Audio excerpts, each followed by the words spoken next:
Now I feel the basic requirement of the control theory and the difference between a system and control theory, control system and control theory is well appreciated. Now I will be going into the LTI system. Like as I had already said, it's the one of the most powerful tool of control system, LTI systems. Like the what LTI stands for is this is linear time invariant system.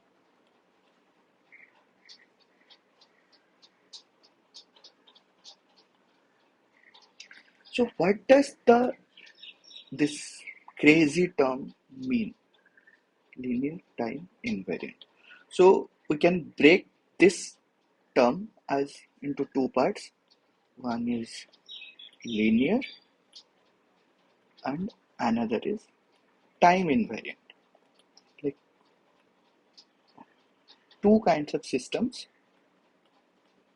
the kinds of features in the system. So what does a linear system mean is if the system is linear, then it would be having two properties. One is homogeneity, homogeneous, and another is it should satisfy superposition. So don't be afraid if I am using some big terms or something. You will be knowing these terms in few more minutes. So what is homogeneous? A homogeneity condition or homogeneous system is like suppose this is my system, whatever system I'm noting as SYS. If I'm giving some input, I don't know, like some random input and some random output I'm getting. Okay, I exactly don't know the system, so I can't say what is my behavior of what y of t. Suppose I will multiply the system by a, the input by a. So instead of x of t, now I am sending a x of t to the system. So I will change the color so that it will be better for you understanding. This. So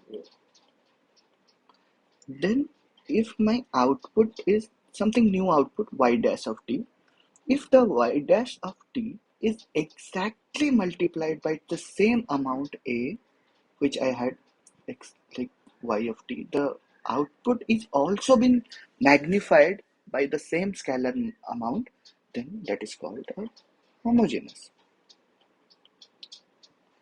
So there is a very interesting concept. Sorry, okay.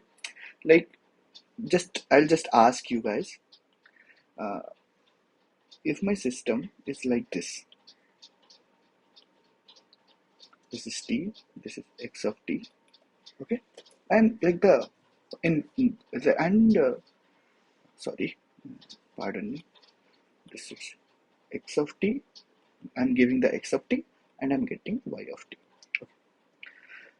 So if my system behaves like this, okay, this is some, as you know, y is equal to y of t is equal to m into x of t plus c, y is equal to mx plus c. Is it a linear system? Think about it, because in general the answer that we see is like the line is linear, it's not some curvy line or circular line or anything. So it should be a linear system, but no. Just think about it. If I multiply the system like x of t, instead of x of t, I take a into x of t. So what will be my output? So y dash will be, I'm dropping the uh, independent variable here just for simplicity, m into ax plus c, which is amx plus c. But what my homogeneity says, my output should be y dash is equal to a into mx plus c, which is amx plus ac. So I can clearly see these two terms are not equal unless unless unless c is equal to 0. That means if my signal, sorry, like the system plot is passing through origin, the c is equal to 0, that means my system behavior will be like this. It should be passing through origin. So this is a very, very important concept that you need to realize is for the system plots, sorry, the system plots need to pass through origin if it needs to be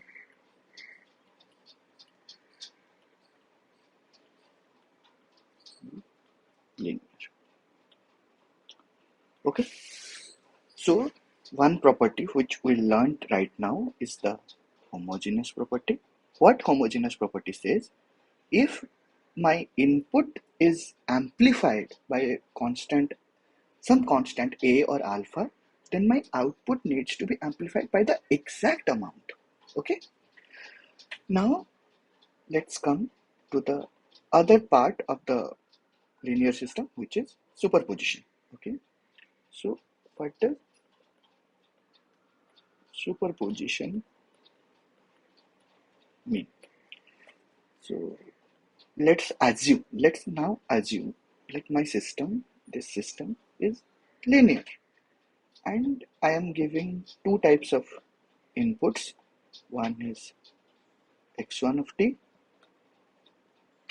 corresponding to which I am getting the output y1 of t, and I am giving some other input x2 of t, and I am getting some output y2 of t. As you know, this is a linear system. My condition is this system is linear system. Then the following property must be satisfied, that if I am I'm magnifying or the like increasing if I am multiplying a scalar a to x1 of t and putting it into the system, then my corresponding output will be a y of y1 of t. And if I am multiplying some b into x1 of t, x2 of t, multiplying b with x2 signal, then I will be getting b into y2 of t. What if my signal is a combination of these two? Like my signal is a into x1 of t plus b into x2 of t. x2 of t. What will be my output? So the superposition theorem says my output will be exactly a of y1 of t plus b of y2 of t. So if my signal, the input signal is a of x1 of t plus b of x2 of t, my corresponding output will be a of y1 of t plus b of y2 of t. This is a very important property that will be useful later. So get along with it. I'll just revise it. What homogeneous property says, if my system is linear, then if I am magnifying or multiplying a scalar constant to the input, then my output will be multiplied by the exactly same scalar value.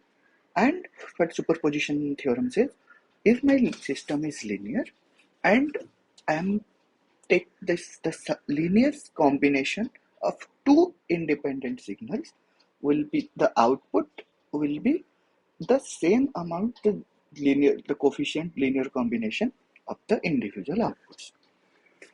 So this is the homogeneity and linear, like the superposition theorem. So these two parts we have covered. So what does this time invariant theorem says? So it's not a theorem actually, it's just a concept. What the time invariant concept says, if my time invariant, if my I have a system, if it's a linear system, then if in x of t is my input and y of t is my output, if I put some x of, I will delay my signal by tau, then the output will be what is t minus tau.